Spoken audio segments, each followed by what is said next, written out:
People retarded. Retarded. People. See it right there. And we're live. Good evening, Johnny. What's up, Andrew? Good evening. Here with Casey Jones, dude. Not the hockey. What up? Yeah, not the hockey player. What do I get called that? What is that? Like this mic. Okay. Hope you look good. Hey, for anybody watching right now, this is not the new lead for ZZ Top. This is my boy Casey Jones. Impressive beard, brother. Hey. And you said you just knocked it down, huh? Yeah, 2 days ago, about 2 inches off the length and trimmed the sides down. Did you try? No, No. I needed it. Got to get ready for a new job, so Okay. clean it up a little bit. Are you getting a new job? Hopefully, starting after the weekend next week. What are you going to be doing? Got me a GS job. Nice, dude. GS9. Just the easiest job there is in the world. Easy money. Do you Of course, I do pretty good money now. Do you need Pretty easy job. two assistants? Former B1 crew chief. At some point, we might. I'll get a job as the drop zone and landing zone control. That's I'll awesome, be dude. really talking to airplanes, controlling drop zones, controlling landing zones. Oh, wow. Pretty cool job. Basically driving out there where you live out your area every day. Dude, that's money. Hey, you guys keep talking. I'm going to close that door so we can. Close the door. I think it's going to Burn us out. loud. Yeah. It was funny. Like, I had stopped by a mutual friend of ours' house, and he was on the podcast. Lou DeWitt. I don't know if you saw him. He's a weapons lawyer. I saw some of that one. Yeah. Anyways, I was like, "Do you have none?" I said, "Johnny's longtime friend, Casey Jones." That's the first thing he said. I said, "You get that a lot?" Yeah. But it's gradual over the generations. Depends on how old the person is. Depends on what they ask about my name. So when I first joined the military, it was always, hey, were your parents great possessions? You got a great possessions on, right? Casey Jones. And of course, I grew up in Anderson, Texas. I had no idea what those great possessions. I was like, I don't know. The train driver is what my parents were. The engineer. Which is kind of the same thing. I always thought of it as a Ninja Yeah, Turtle. and then as you get to different age groups, us, it kind of became Ninja Turtles.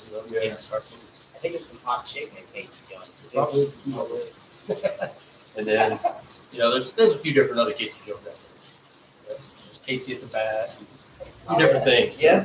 I get a little bit of everything. The Ninja Turtle one is the main one.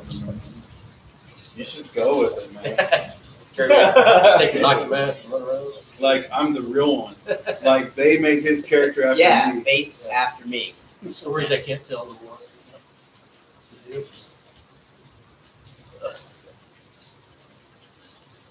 So was the Go ahead, man. Go ahead.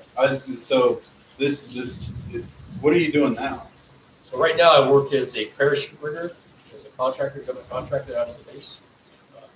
It's kind of a small portion of my career field when I was in the military. Okay, that's what I was going to ask you. If this is all It all transitioned over.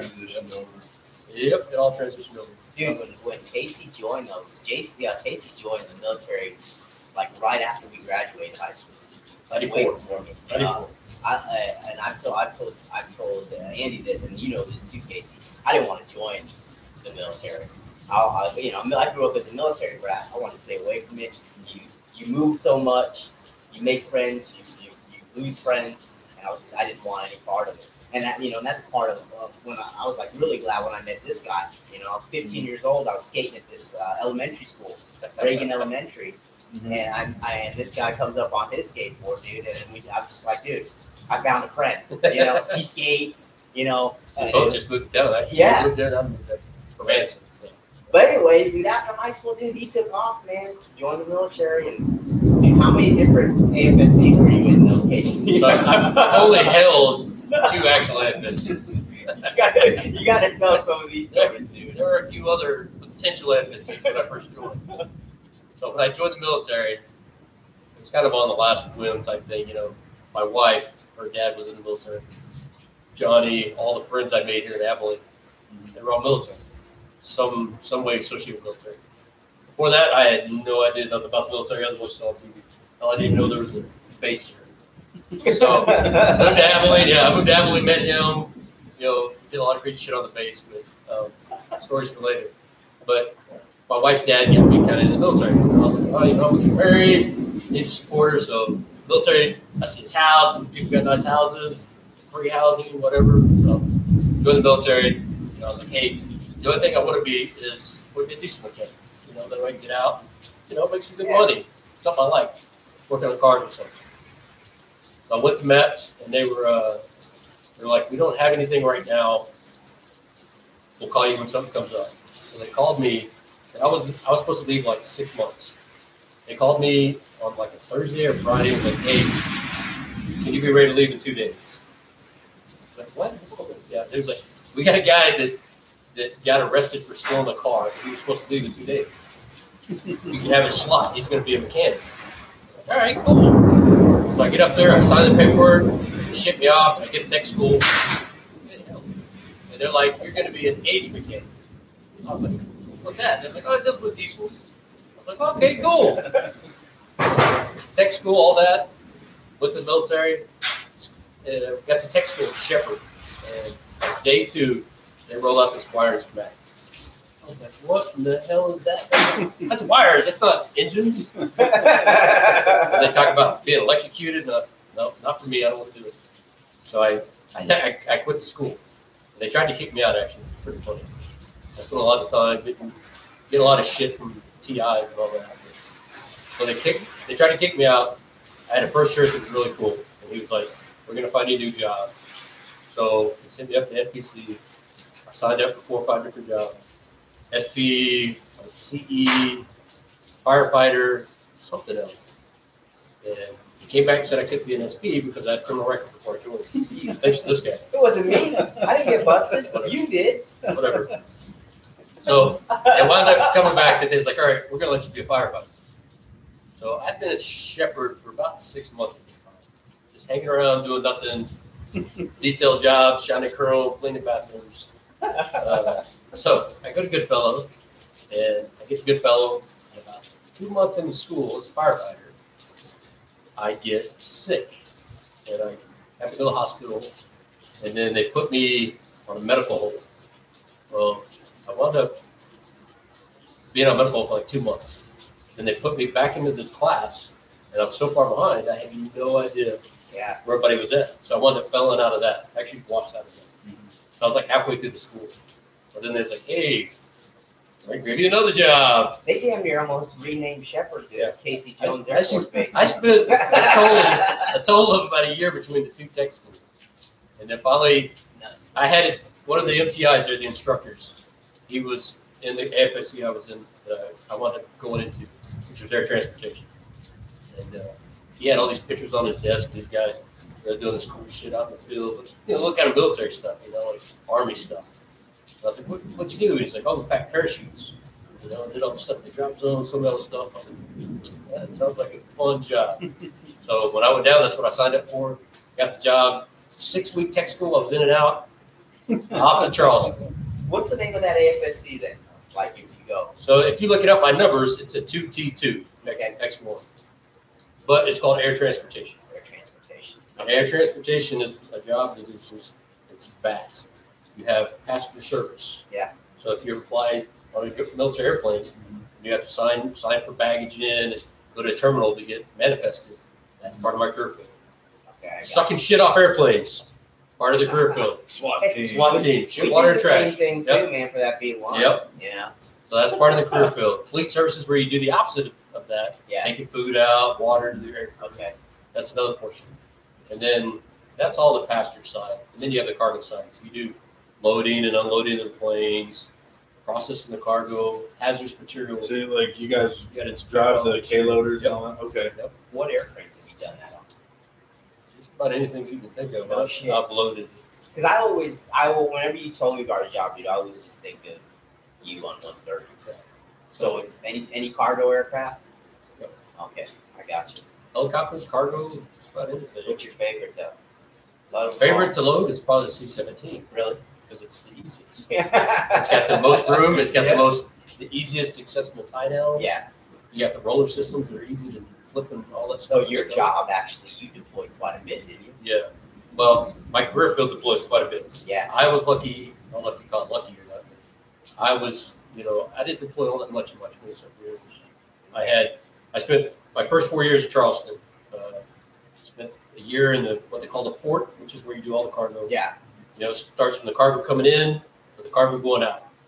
And so you start there. After about a year there, I got to swap over to the AD section, air delivery detachment. Okay. That's like 2% of the career field gets to do that. So I got that job. I pretty much spent the rest of my career doing air job. Yeah, I know a lot of people I work with wouldn't want to touch a parachute. Yep. Oh, God. So- yeah, right? So doing that, That's good. Yeah, Some of the guys we work with don't even know how to fix it. that's kind of how I got the job. We had a guy that was in the shop, and I kept wondering, hey, I want to come over to your shop, I want to come over to your shop. Yeah. Oh, you have to have 2 years in the career field, do your CDCs, all that stuff. No, we don't need you. Well, they had a guy over there that wrecked a truck out of the drop zone. He was doing donuts, rode the truck 3 or 4 times. It was like, he's out, we need a guy. Good for him. Casey, you're up. He opened up the door. He opened up my door for me. Yeah. So I got in and never looked back. That's pretty cool, man. Yep. But back to deploying. So from that, once you get air delivery, Yeah. that's kind of a non-deployable position Okay. because it's a training slot. You know, like being in the schoolhouse when you guys work with. You kind of get stuck there sometimes at certain bases, and that's put in the side corner and forgot about it. Back shop. What do you call Okay. it? Yeah. So I did that until I got out. I did 4 years and got out of the Air Force. Went to the guard. Like Lou, dude. Yeah, went into the guard for a year out of Dallas. I lived in Huntsville, went to guard, and then I started missing. It was like 1 week in a month wasn't enough for me. Yeah. So I never thought I would say that, but yeah, I missed it. So went back to recruiter. It was like, yeah, we can get you back in. Got me back in and went to Little Rock. At Charleston, those 4 years I was there, I never deployed. The TDYs had a lot of TDY time. Lots of TDY time, but never a deployment. Because in the AD shop, you would go 1 week TDY, 1 week home. 1 week TDY, 1 week home. So every other week, you would go for a week. That's cool. TDY is a drop zone. So that was cool. And it was 2 hours away, family come see you, lived in a hotel. It was easy money. Good times. Yeah. And then once I got to Little Rock, Little Rock's is a whole other animal. It's a small base, small group, small squadron. So didn't really. I was in a section there, and I got to do 1 deployment in the 3 years I was there, and that was right before 9/11. So it was a pretty easy TDY. We went to Al Dhafra Air Base in the Emirates. Yep. UAE. Yep. Went there, and I think I did 4 months there, and it's pretty kicks on it. I mean, it's living in tents and all that stuff. But you got to go downtown. The deployments now, and there's not, things change, but I don't think any of these guys are ever going to get to experience the tent. Yeah. And that was that deployment. We didn't work hard. We didn't work hard. We talk about this all the time, but we didn't really work hard. But we lived in tents. If you wanted to talk to your family, whatever, you had to go stand in line. Yeah, in make the that phone TSN room, phone call. Yeah. listen to the echo, wait and figure out who's going to stop talking. And now, my last trip right before I retired was Iraq, and we got stuck in Kuwait for 2 weeks waiting to go into Iraq. Were you in tent or in hard village? We were in tents. Okay. But all the tents out there, you have Wi-Fi. They have Wi-Fi sound. So you Zoom like FaceTime. Yeah, so you can sit outside your tent or sit in your tent and, FaceTime your family or talk to them on your cell phone.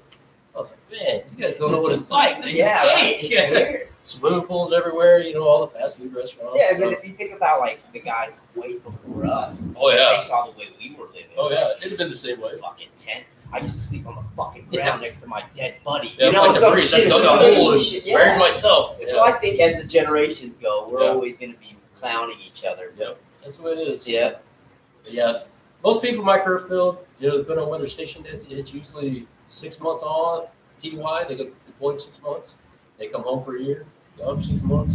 Most people wash out of our career field, after their first enlistment because they're burned out on deployments. Yeah. There's more time to deploy. But you know what, man? There's some people that come in and that's what they want. Yep. They want to deploy. They want to go out.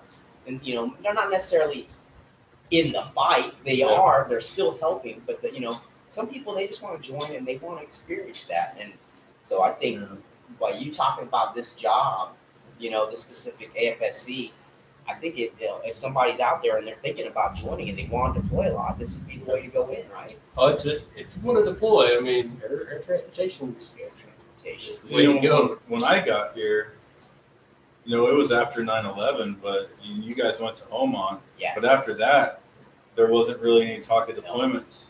And then we went to Guam in 03. And then after that, things picked up.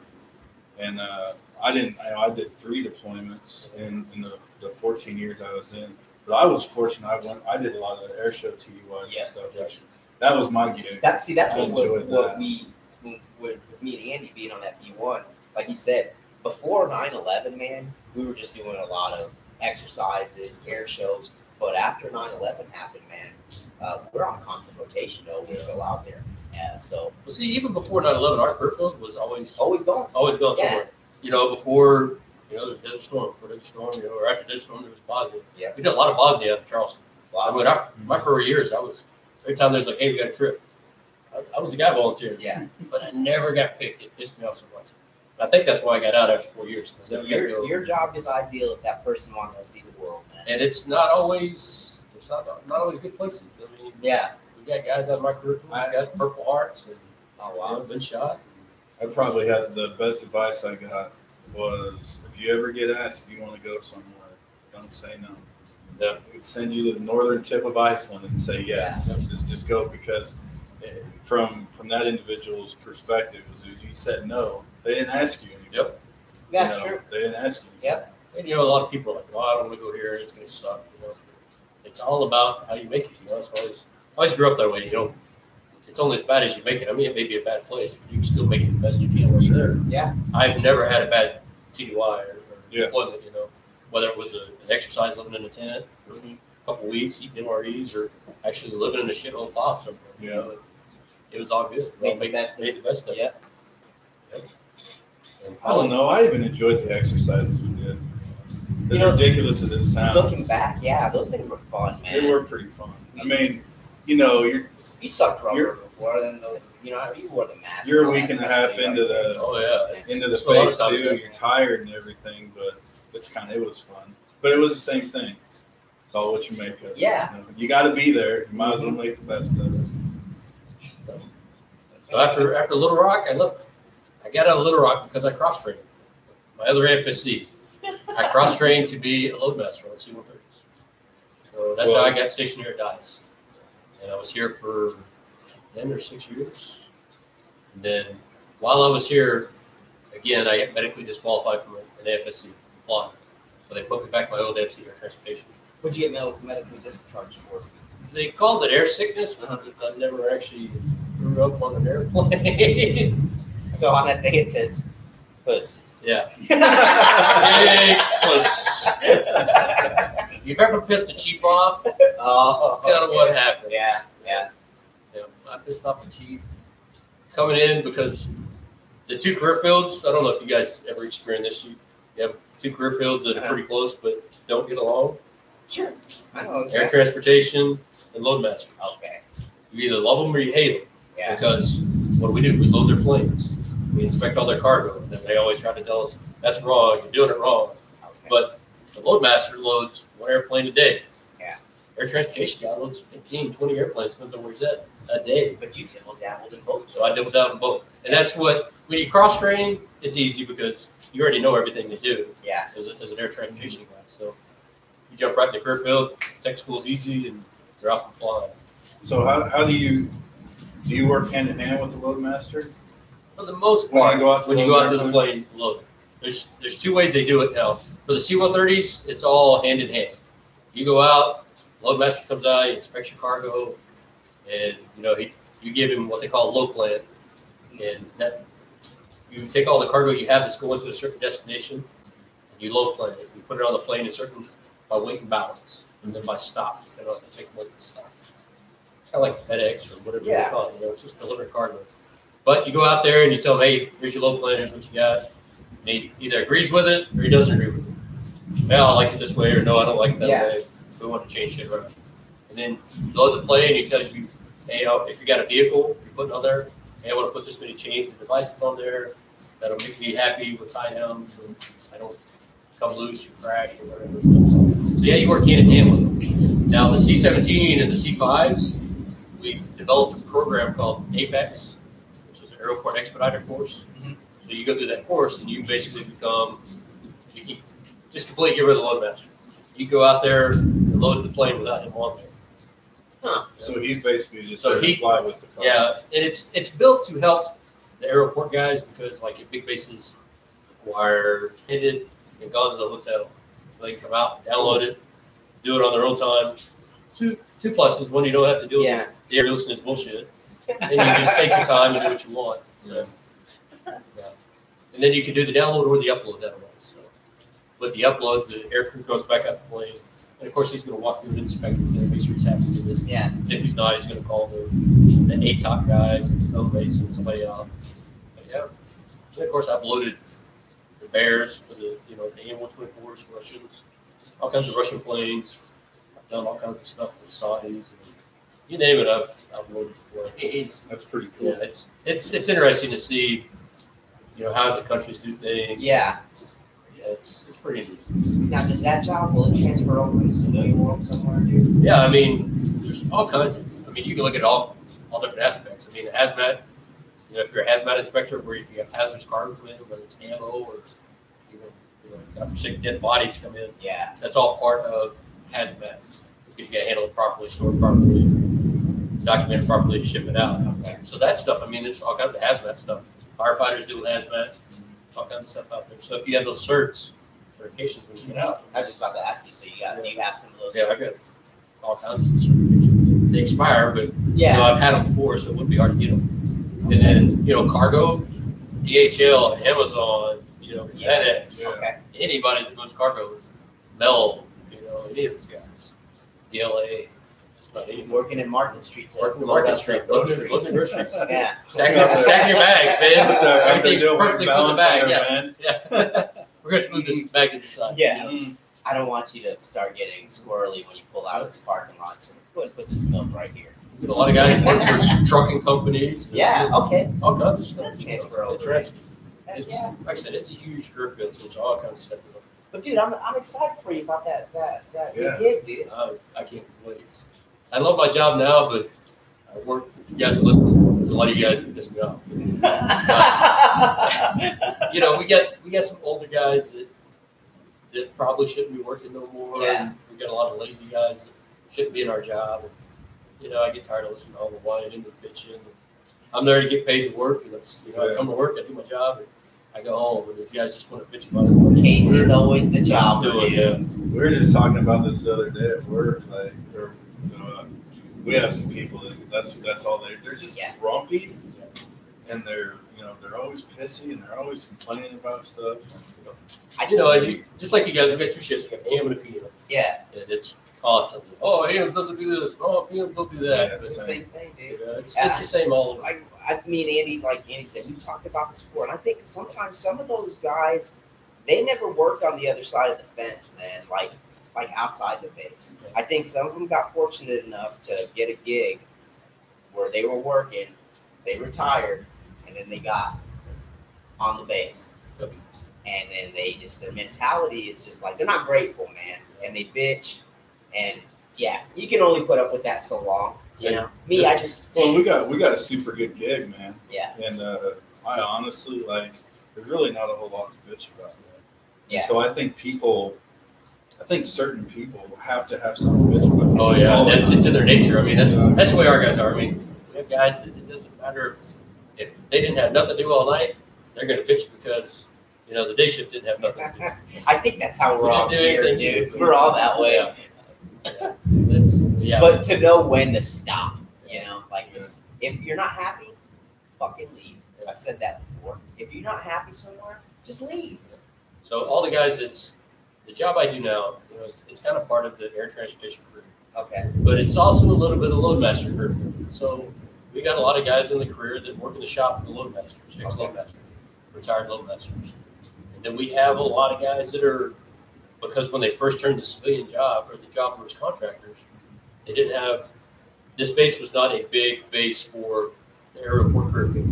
So many people retired here as airport. Oh, okay. So there's not many people with the experience in this area. So when the job came open, it kind of just opened it to everybody. So 10 years ago, 2008, they changed this job over here. So they hired 4 or 5 load masters. They hired like 4 guys right off the street. Never had nothing to do with the military. Never had nothing to do with anything. Lucky sons of bitches. There was 3 guys. They don't know that. Yeah, there were 3 guys straight out of high school, pretty much, like in their 20s. And that back then, 2008, that job started off paying like $17 an hour. Back in 08, that's some good cash, Pretty bro. good cash. Yep. So these guys came in, they trained them, and they're still here. But then you have some of the guys that retired. I got one guy that's 70 years old. Wow. I'm like, dude, 12. We don't work with any 70-year-olds. Hanging out, Some man. people are getting there. Close. Hanging out close. Yeah. In their late 50s. Yeah. But most of our guys are in their 50s.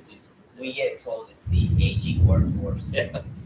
That's what that place is. Yeah. The aging workforce. And we work, it's like you guys work out in the heat, out in the sun, in the warehouse, building cargo, packing parachutes. It can be a little stressful, a little hard work. Yeah. But, Sounds fun, It man. does. but it's a fun job. It really is. Because you're not stuck in an airplane or stuck in a building all the time. I get to get in the truck, drive out to the drop zone, and You know, get out, ride the forklift. when I was at Casey, and I think twice you've been back to Dias, maybe. I got stationed here one time. Yeah, and then okay. when I retired, I came back. But every time I was out there crewing, man, I always thought about you, brother. I always thought when I was doing that gig, because you knew me when I was mechanically inclined. Yep. I was a freaking retard, dude. I didn't know shit about tools. But as I started learning how to be a mechanic, and I would think, dude, guys like Casey would be so good at being a crew chief, man. I would always think you should have been a crew chief, Yeah. man. You would dig it. I'm telling you, you would make a good crew Probably would chief. have done better than what I did. But you know what? The gig that you ended up doing, it looks like it's paying paying off, man. And Yep. you got some experiences out of it, man. That's cool. I've got the experiences and everything's kind of lined up for me, Yeah. so I've been pretty blessed. And now going into a GS position, man, that's it. You're done. And from the day I retired and got here, I was always hoping, hey, my goal is to try to get in a GS position in Yeah. 20 more years and done. So I've been here since 05. I retired in 05 and got here. Finally getting the chance to get one. Nice. You retired in 05, dude?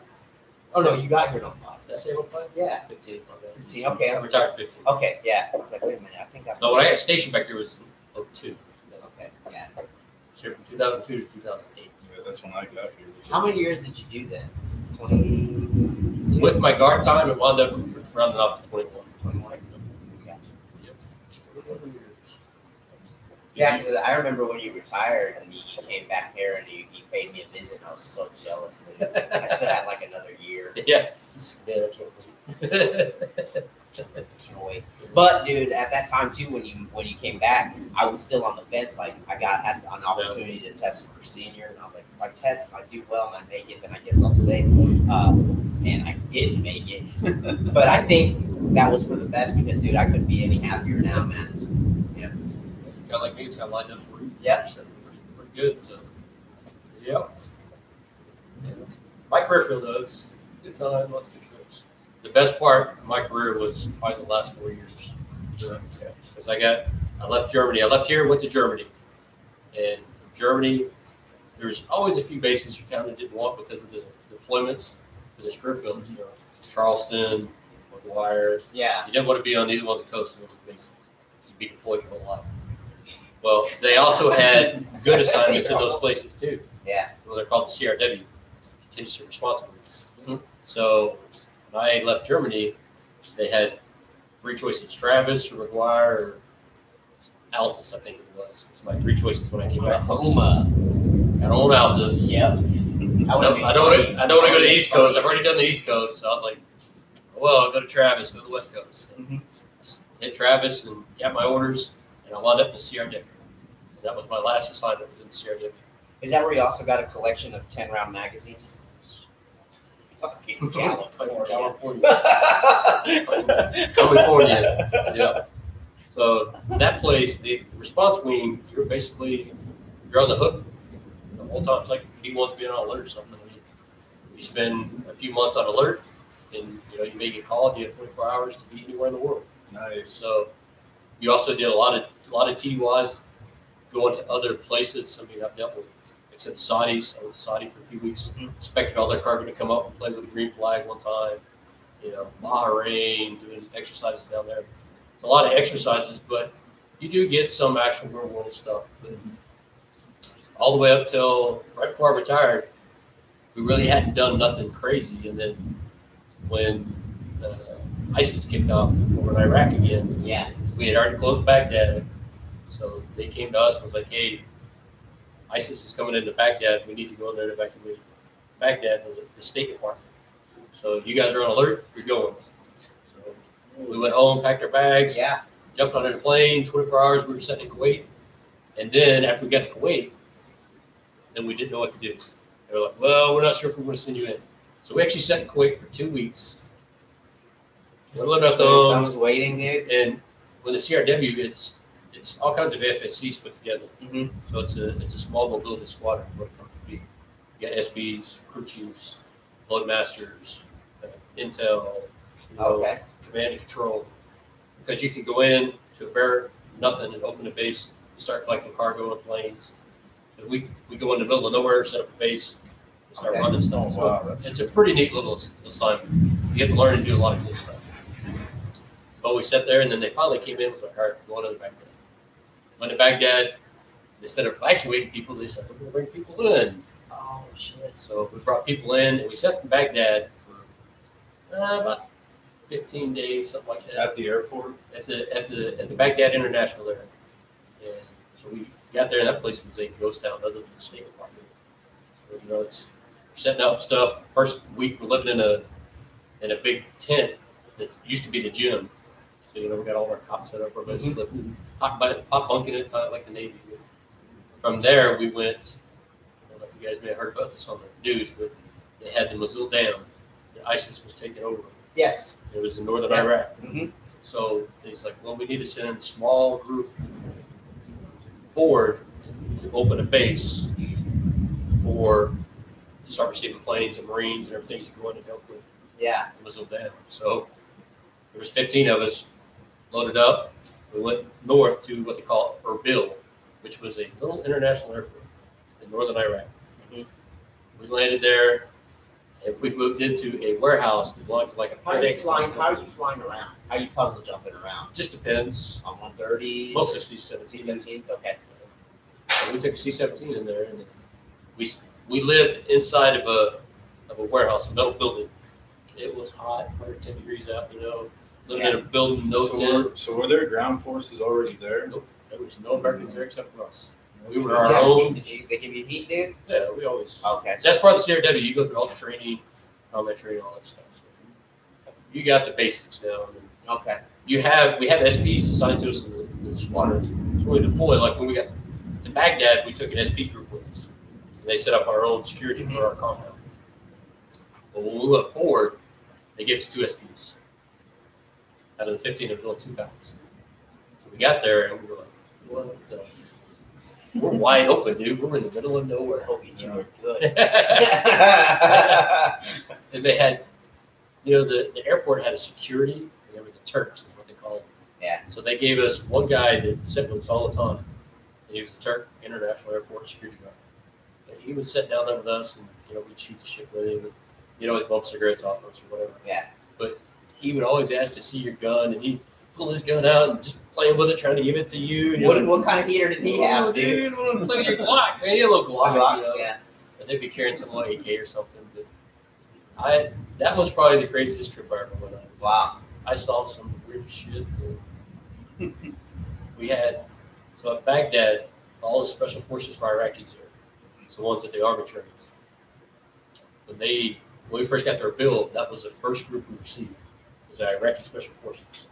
So they brought in like 10 or 15 painted black Humvees. Yeah. And, all these guys come in on their Iraqi 130s. They hit the ground that night. Off they go up to Mosul Dam to help, fight off ISIS. 2 days later, in the middle of the night, I was on day shift, so I was in the tent sleeping. In the Middle of the night, they show back up, park their Humvees, and all the guys get on their 130 and they fly back to Baghdad. So the next day, they come out and they're like, hey, we're going to send you guys planes. Start putting the Humvees on and send them back. I'm like, all right, cool. Mm-hmm. So when you do vehicles, you have to inspect them for hazmats, and, make sure they're clean and safe to fly. You get out there, and I mean, it's like if right now you just got up and walked out there were half-eaten loaves of bread in there, and just guns, and grenades, and ammo everywhere. Just the most unsafe vehicles, just front wheels knocked off, bullet holes everywhere. And we were going through inspecting stuff, and you get to this one, and we open it up, and it's like nothing but dishes and swords and pictures. So the Iraqis had gone in and raided some dude's house and stole all of his stuff. And there's pictures of a couple of us walking around with a sword. So they just ransacked his house. And even take it, dude. You know what I'm saying? Take it with them. Yeah, they just left it all in the vehicle. That's fucked up, man. Yeah, it's pretty crazy.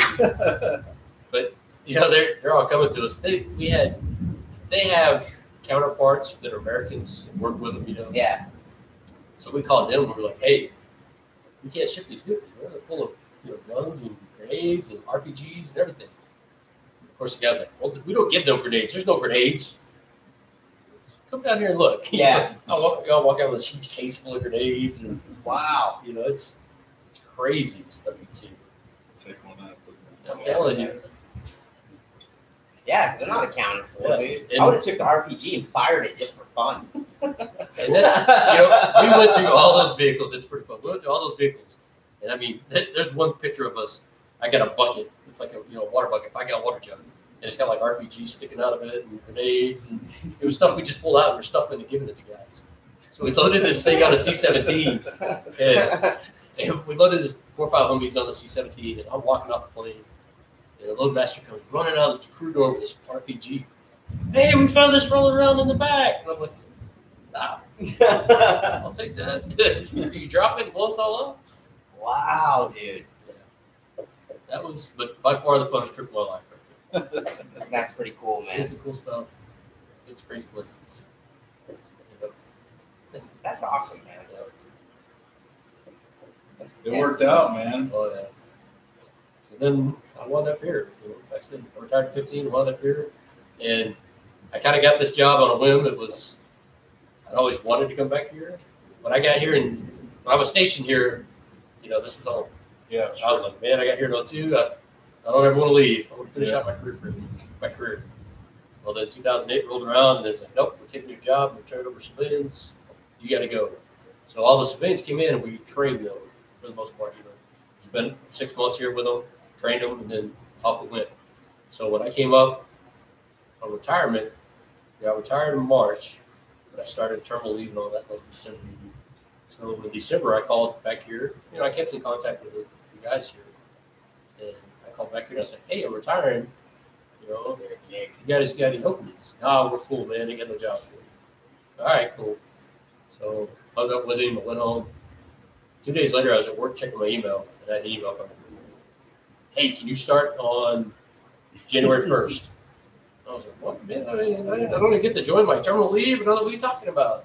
So I know the feeling. Yeah.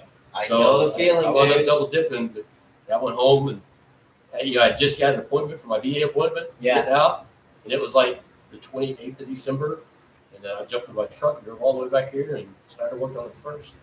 Yeah, I remember you telling me that. I showed up here at your house. Yep.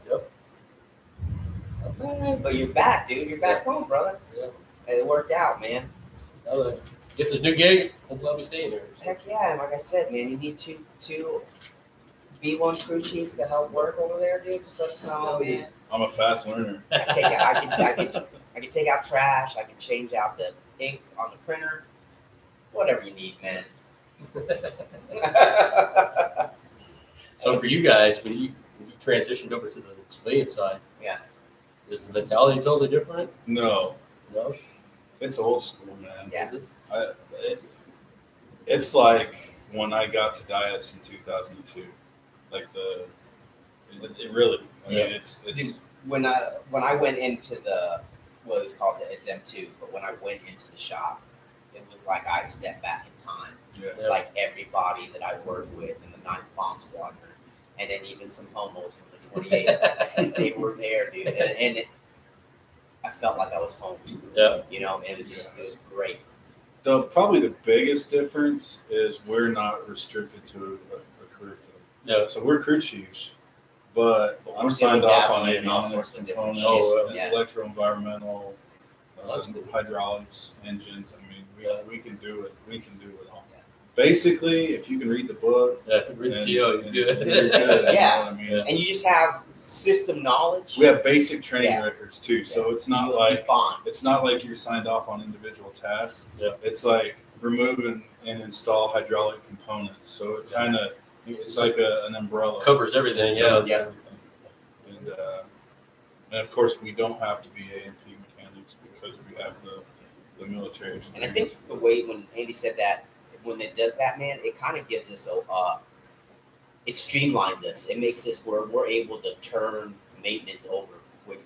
Yeah. Like I don't have to wait on a electrician because I can start it, and then I know there's an electrician in the truck with me, and we can go out there together, you know. Or And Or then- you run into a then- problem. And then like, you know, if we're having a troubleshooting issue or something we don't really know about, we got a hydro guy there, we got an electrician there, so we can say, hey, can you come take a look at this or whatever.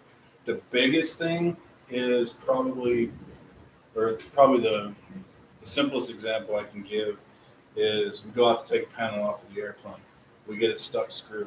Yeah. Before active duty, we weren't allowed to do any drilling or any nut Yeah, repair. Yeah. Because they're afraid crew chiefs we're going to Yeah. punch new holes Yeah, in the screw airplane. something up, I'll yeah. figure this out myself. Well, and we got some people that probably would have done that back in the day. Yeah. But you know, you'd have to get a job cut. You know, they dispatch sheet metal out there. He would show up, take a look at what you got. Then he'd have to go back to his shop, get the tools, get the It's a equipment. long It's process. a long process. Yeah. Then come out, knock the heads off the screws, change out the nut plates, whatever. Now we have those tools in our personal toolboxes, and that's kind of cool too because we don't have a set. You don't have to have. There's not like what would I call like a set tool listing that you Yeah. have to have. Everybody just builds their box to what they want. Yeah. And then, like, if you don't have it, I probably do, or maybe Johnny does. Yeah. And we just bum tools off Yeah, So each you guys other. don't. You guys have to do like CTK and go there and sign up. Yeah, we still Yeah. inventory our toolbox. Yeah, our boxes are set up like Air Force boxes. And then, like, if we're working on the flight line, we get flight line boxes from CTK or any special equipment. But like, if we're out there working on the flight line, like, I got a stuck screw.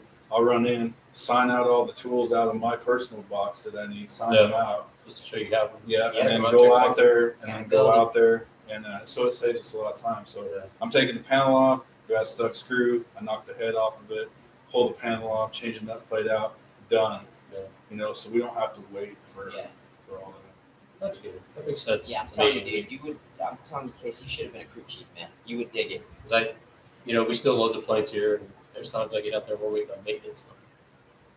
Let me do it, please. Yeah. that.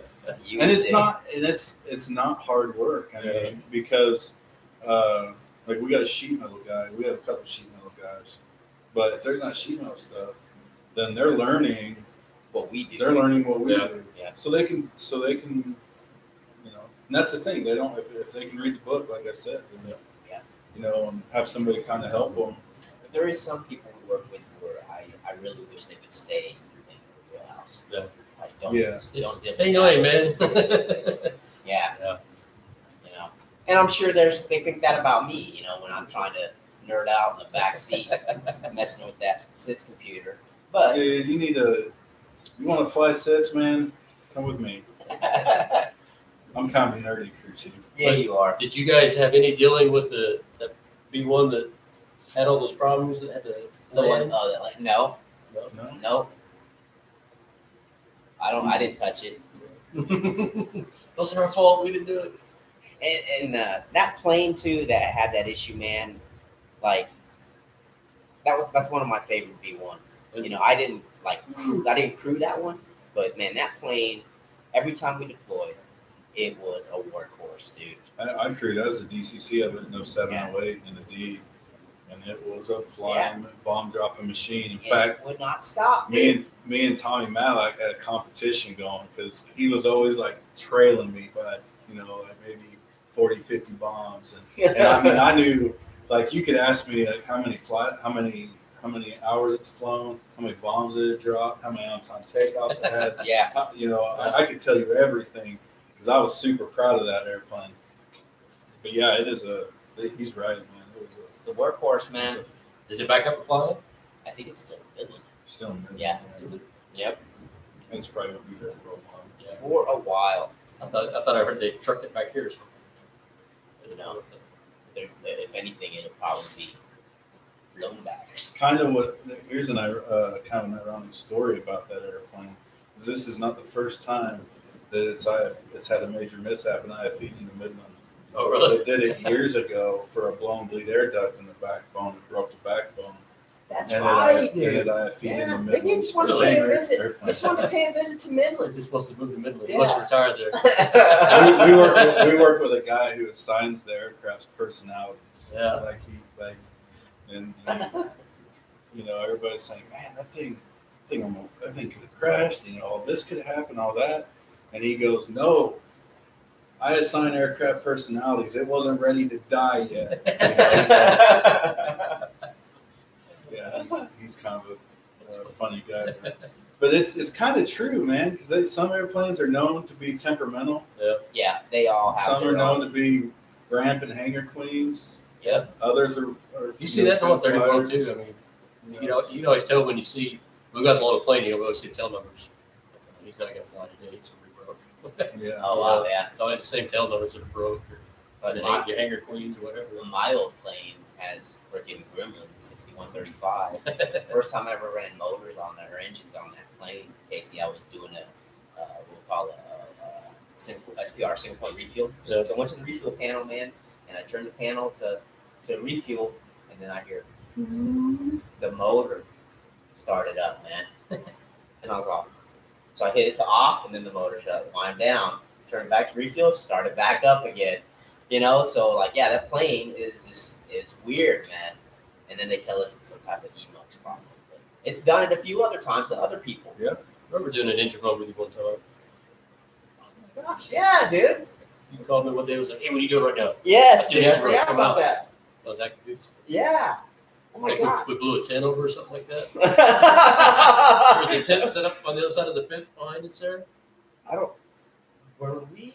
It seems like someone didn't have the parking brake set either. No, it didn't. He blew up He was about running engines. He's like, what is it? Oh, shit. Was it Guam? in Was it Guam. Guam? Oh. In Guam, he You made sure it was here? He launched. I've never a been to blast Guam. fence.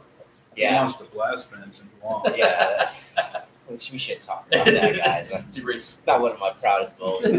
I felt bad when that happened, dude, because a chief that I worked for, he made me feel bad because it was poor judgment at the time, but the biggest thing he said to me that made me feel bad was when he said he was, I'm disappointed in you, dude. I was like, oh. He was probably the last real chief that Yeah. we worked for. Yeah. And he never raised his voice when he was Yep. counseling you. He's a great Just guy, a man. super guy. And He give you those dad speeches. And you're Yeah. like, oh, I'm an idiot, dude. Why My am head I down. doing but that it was shit? pretty cool when it happened. So Yeah. for you guys, when you guys get new troops in, is there hazing and stuff that you guys do? Things to mess with them? It was all about duct tape, dude. Yeah. It was all about getting taped up. Get taped up, zip tied to this fence. Is there stupid stuff you guys make them go look for in the plane? Oh, that yeah, exist? dude. Yeah, there's all sorts of games. K9P, K9P. fallopian tube. Go Go get the keys of jet. Keys to the Jet's a good one. Go Used to do ask that one for too. a couple yards of flight line. Yep. So I think those just carry over. between Yeah, airfields. Yeah. We had all those. We used to mess but I with. think now, the hazing and all that stuff can get people in trouble. Yeah, It's not the same, I'm dude. sure you're aware. Yep. So, more PC. Yeah, for PC friendly. Yep. I agree with that one. So I've told this story numerous times, but just to kind of show the difference, I worked with the first night on midshift that I worked with him, he got back from the desert, and they kind of reassigned us new guys, and they put me with Johnny. And so we go out there to pre-flight 135, and he's like, "Hey man, do you smoke?" And I was like, "Well, no." He's like, come out to the center line with me." And so we're walking out to the center line, and he reaches over and he grabs my hand and then locks fingers. And so we're just walking, and I'm thinking to myself, "What the fuck did I get myself into?" What's the center line? He told me he was married to a woman, and then all of a sudden he just goes, "Oh, this ain't right, is it?" I had to test him, man. I had to see. This guy's gonna be on my plane. I want to know if he's good or not. And then people were getting duct taped. Like I had my eyes open when I joined the Air Force. Guys were getting duct taped in compromised positions, and hot dogs come off the hot dog roller, and you can imagine. Yeah. And that stuff now. It's kind of funny because the guy that we work for now is who we worked for at the training detachment when I got out. Yeah. And I already had my separation date and already had the job lined up and everything. And we were in the office, and we were probably a very inappropriate conversation. And he would always get spun up. He's like, "You guys can't say that stuff. You can't." Yeah. So when you go over there, you're not going to be able to do that. You're going to see, man. It's the civilian side. I walk in there my first day, and it wasn't even 8:00 yet, and penis jokes are already coming. Oh yeah, already. And I was like, yeah, like Johnny said, home. It is, dude. It's home. Yeah, like all the guys we work with, Casey, we've known for years, man. So it's a good time. I mean, there's a few people I've never worked with before. And they seem all right. It really is a good group of people. Yeah, and it's a good gig, man. Someone else. It's probably telling you to get off that stupid iPhone. This is Joey's store using stupid Android. He wants to eat on my food. Oh, it's everything's good? Yeah. So he's taller than you now, aren't you? I saw him at I saw him at the grocery store. Yeah. And when we saw each other, we just kind of gave each other what's up. And I was like, that motherfucker's taller than me. I'm pretty sure he's taller than Casey. The doctor told me he was going to be about 5'10". I was like, fuck yeah. Yeah, right? That's dude, He's going to be short. I'm the same way for Jaden. And Jaden's growing, man. Like, I think he's like 5'1" now, and I'm like, yes, keep going, dude. Don't be a short guy. Yeah. Boys, he's doing good. He's been in training all day. Fortunately, he's trying to get jobs as sales representative, selling stuff. Oh, yeah? Yeah. He's telemarketing, dude? Yeah, that's what I thought it was at first, but it's like he's going to call you and he's going to be like, "Hey, mind if I come over and show you some knife sets? I want to do a demonstration." He's nice selling knives, dude. Yep. I'm trying to get him out of it. He had his training today, but yeah, I think we're going to tell him that I don't want him to do the jobs. Yeah. I don't think you get him anywhere. He's 17, and this is what he got me today. He got the job because he's got a friend up there. Yeah. He's been hard up for a job since summer came around. He wants money, so he's like, "We'll get a job." No one calls him back. And all his friends get called back like that. So his buddy's like, "Oh, come work for these guys. It pays pretty good money." So he goes up there and does the interview, and they're like, "Oh yeah, we'll take you." Got training this weekend. Well, he calls me this morning. He's like, "Hey, I emailed you something. I need you to sign it." Yeah. Parental permission because I'm only 17. He's like, "I need you to put my graduation date down as 2018. I was like, "What? Why would I do that? You're not graduating." Yeah. So he's got this agreement that they send me, and I'm reading it, and it says in there that the individual has to be 17 and graduate high school to work here. So I call him. I'm like, "Hey, this is what it says," and instantly his little training manager, whatever, gets on the phone. Is like, "Yeah, you guys just need to do that. The computer don't understand it." Like, "We mean the computer? It's right here in black and white. It says he has to do this." I was like, "You're telling me to lie on this document and sign it, my name." "Oh, well, let me call my manager and see what I can find out." So then I read further down, and it's like, if you're 17, you can't drive yourself to appointments. You can't do this stuff till you're 18. And I'm like, yeah, this guy's legit. It's not legit. Just drove up there and beat that dude's ass. I should have walked in. Yeah. Little Jared Eddie. Oh shit. There's got to be another gig out there Yeah, for so Johnny. I'm trying to find him a Yeah. decent gig. But he's big into football in the last 2 years. Yeah. And then my poor son went from never playing football, any type of sports, to his junior year. He's like, "Yeah, we'll play football." So he jumped right into it, and now he's going to be a senior this year, so he's still on the football team. But I mean, my son, when he finds something he wants to do, well, he dives in 120%. Hell yeah. That's good. So, like I said, he went from not doing anything to like going straight to football practice, and he was working out like 4 times a day. Probably whoop your ass. Oh, I'm not going to say anymore. Now I'm impressed with him because he's dedicated to it. That's awesome, man. Summer's here, he still gets up and he goes. He doesn't have to. He goes to the gym every morning, works out with those guys up there lifting and stuff. So, to see a picture of him 2 years ago to today, total transformation. That's good, man. So, yeah. But I just need to find him a good job, something that he passes some time. Heck yeah. Yeah. Keep talking. I'm going to open up that garage door, dude. Let's get some more Aaron here. So you still skate? What do you do for hobbies? I like shooting guns, a little hunting here and there, but I'll get out as much as I want. I don't have the place to do it, really. But I still own a skateboard, but I don't skate. I'm not like Johnny. I gave it shit up. It's probably good because Casey's crazy. Yeah. This is pretty crazy stuff back in the day. What are you doing? Springs broke. That's your crew chief. Let's go provides the work on the B1 case. You got bomb doors. Put your hydraulic system in there. You'll be all right. Well, after this, we're definitely gonna have to double check your work. Oh, heck yeah, dude. It's cooled off a lot. Heck yeah. But yeah, hobbies, I really don't have a whole lot of hobbies. Just sit around, take around with the family. And next year I'll be bored after my son graduates.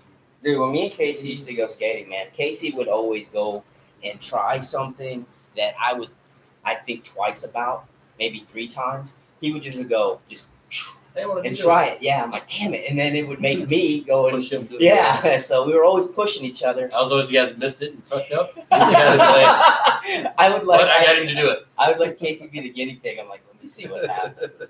But dude, Let's go to Hard Simmons and jump steps.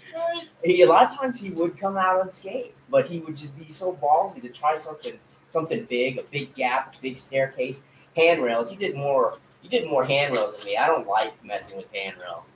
Like Growing up in Anson, you don't have many paved roads or stuff to skate on, so you find a staircase. That's all you play on is handrails. And so, like, dude, he just like goes up to him, no problem. I was always so sketchy on those things, dude. I think 2-3 times before I go and do a handrail. Somewhere out there's a lot of video footage. Did you see that skate park got moved? Which Primal? I guess it got moved, and I don't know if it's open yet. You should go check it out, brother. Yeah. I didn't even know that place was open. So I saw your video, and I was like, what in the hell is that? Yeah, it was right over off Clock. Yeah. And then I drove by there and saw it. Actually, just a few months ago. Closed because they're moving locations, man. I went the day they were closing down and moving all the ramps. I was like, hey, what are you guys doing? We're closed. We're moving the ramps. We'll get a new location. But I don't even know if they're open yet. But Now, if they would have had places like that when we were in high school, dude, I know. And then I probably would still be skating. we got ran off from ACU, from downtown Abilene, all the time, man. I can't tell you how many times the cops would chase us off of ACU, man. But that's a good place to skate. Yeah. Lots of good stuff there. But I remember your ghetto ramp you built out there off 277. yeah. But it's badass, right? Yeah, out in the middle of the field, it was dude. good. Yeah. There was several ramps like that around here. Remember? So we'd find several ramps like off of like you go out in some field and somebody has a half pipe out there. Like, what the fuck? But yeah, the skate park off South 7th now, that wasn't there when we were skating, man. They had something like that. I'd probably still be skating. Might be a professional. Maybe. Hey, just don't pick it up again, dude. Just pick it up. We don't need to go crazy anymore. We still just go out there and carve around. I still got my board. I say that because I'm waiting for Casey to do something stupid. I'll wind up in the hospital. Oh, you want a new job, but you can't pass your physical now because you're broke. Dude, I think about that a lot Yeah. whenever I'm doing anything. Do you ever think of that stuff, maybe? Like, Yeah, I don't, man. I'm like, I don't want to get hurt. Because now, I mean, now that you're out of the military, you get hurt. Yeah. You only got so much time off or so much. I mean, I'm sure And you guys are the same. and then you gotta use your short or long term disability. If you have any. And that is nowhere close to what we made. I got last year or year before last year was at work and I got whacked in the back of the head. Wow, with a metal pipe. I was like, not good, boss. I'm not going nowhere. You know? Stay at work. You're all concussed. I had a piece of towel stuck underneath my hat so I wouldn't bleed everywhere.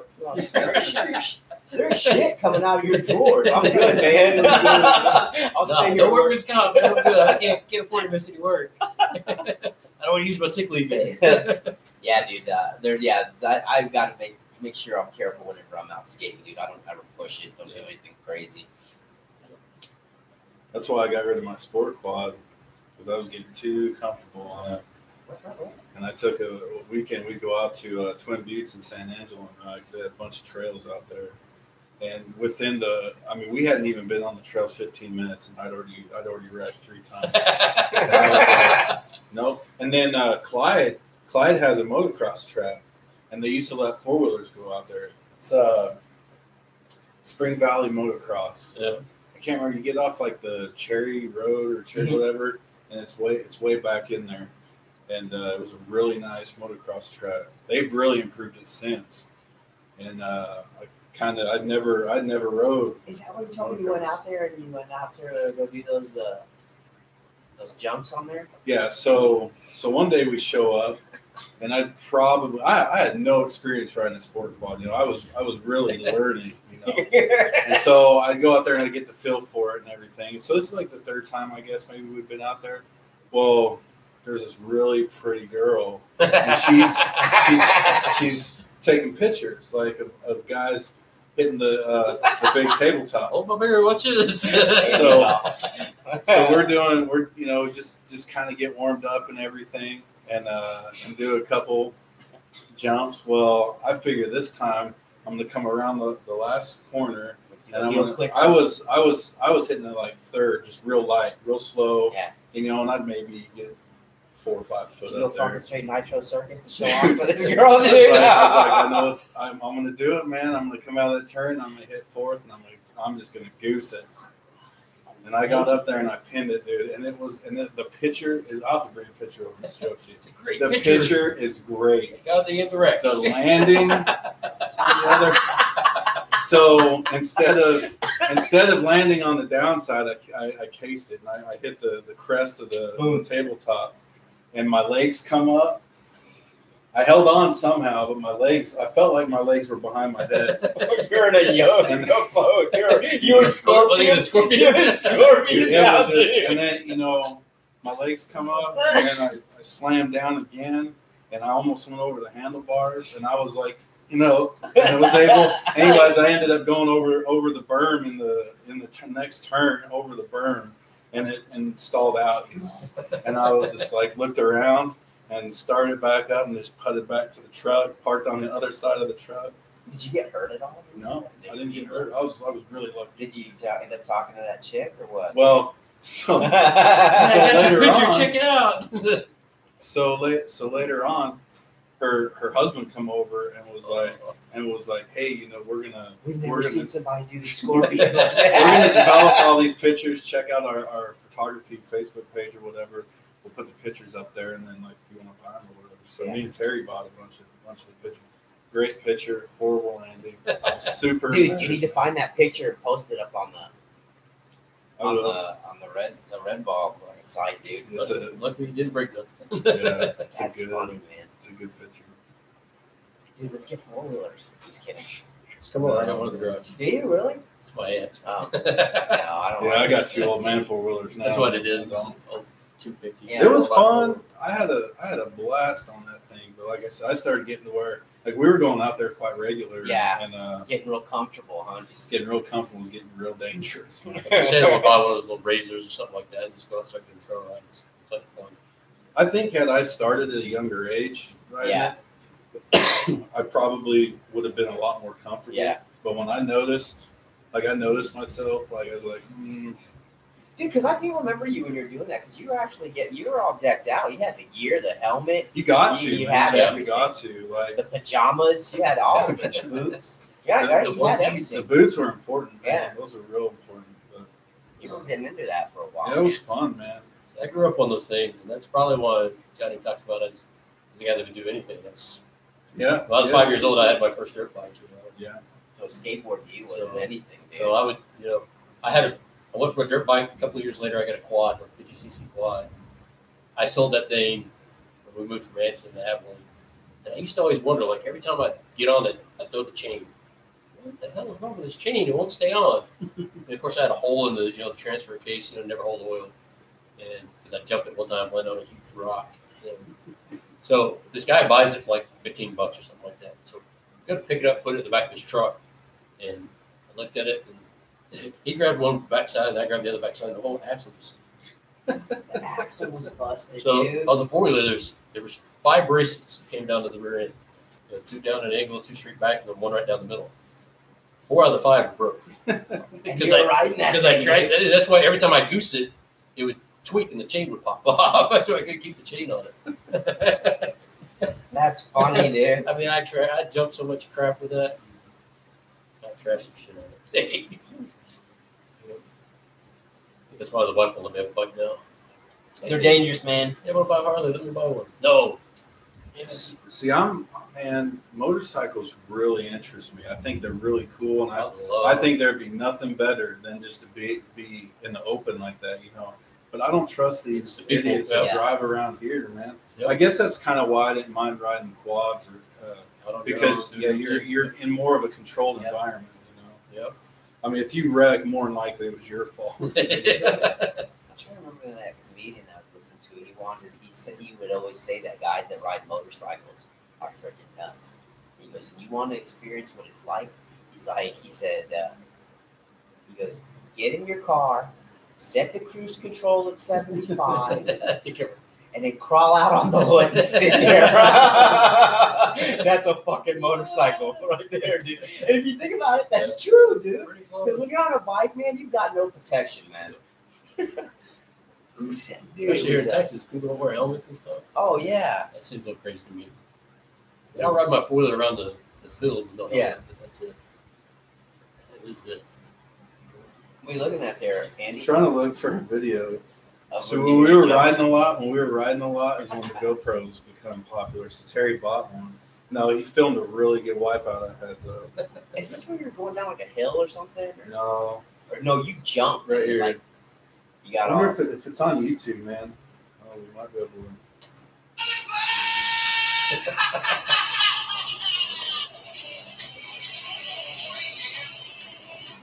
What are you doing? And it landed on top of me. That's funny. Oh, dude, it hurt so bad. Let me see that again.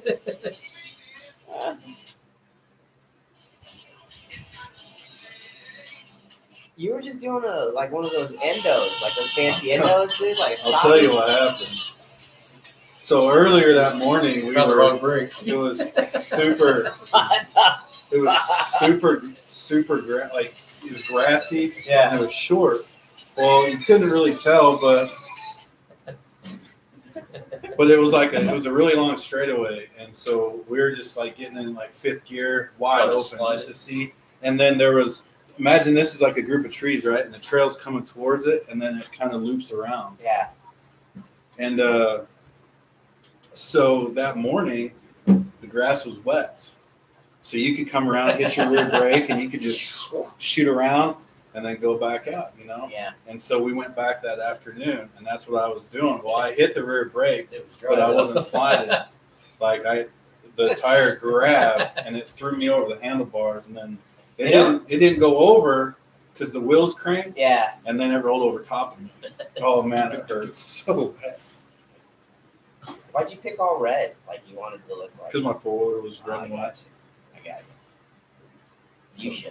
That would have been badass. Fuchsia. Yeah. So I've had one broke bone, and it's not a clean break either. I have one fracture. And that was from my 4th year in the military. That was about 3 months from getting out, separating. On the drop zone, when we were drop zone, your drop zone controllers and landing zone controllers, if they're active duty, they're usually combat control guys. Oh, okay. So at Charleston, we had combat control guys that would go down there with us. Well, they had dirt bikes and all their cool little equipment, you know. So in between drops, we would go and steal their stuff and play with it. The drop zone is just, you know, it's a 600-acre property somewhere out in the middle of nowhere. We had all kinds of trails. So we were playing tag on these 2 dirt bikes. I was chasing this guy. They're like 250, big heavy dirt bikes. And there was this creek that went through there, and we had LV tracks that went in one side and out the other. So it was nice, you know, gradual embankments. I'm chasing this guy, and he goes in that creek, and I follow him in. And for some reason, when I went in just right, but I missed the tracks coming out. So I looked straight up in the embankment. I launched this fucking bike.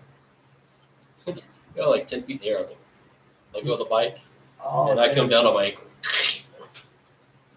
Bike rolls, you know, it's got blackout lights on it, the rope hanging off. Load it back on the plane. It's like, you know, planes are doing like 10, 15 minutes, something like that. So we get up, and the guy comes over, and I'm like, oh man, it hurts bad. So we get the light back on, we duct tape it, I'm like, start it, and I get on and drive it. I just can't start it. So he starts it, put it in gear, and we ride it back to the shop. We put it back in the garage, and we go back, and we have forklifts to drive to pick up the cargo. So we pull out there, and somebody else is supposed to drive the forklift. And I hobble over there and say, hey, I'm going to drive the forklift this time. Okay. I get in the forklift, the drop. We drive out there, and in the middle of the drop zone, there's nothing but sand. And then the grass grows through, you know, like there's a big pile of sand there where the grass is. So I park right over the top of it, crawl out of the forklift, I kick the sand around, and I fall down. Ah! That was a little A1C, you know. Boss, I broke my ankle. I lied my ass off. I was like, there's no way they're going to know I wrecked a dirt bike. So me and this guy kept a good secret quite a while.